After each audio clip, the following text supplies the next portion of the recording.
Isang mapagpalang umaga po mga kaputol. Ayan, pagmasdan nyo po ang aming butsing gagawin ngayon.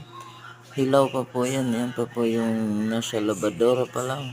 At maya maya pa po isasalang yan dahil pinapainit pa lang ang mantika. Ayan, ready to salang na yung nasa planggana para mailuto na po. Ayan, ayan po yung hindi pa lapad, bilog pa lang. Ayan.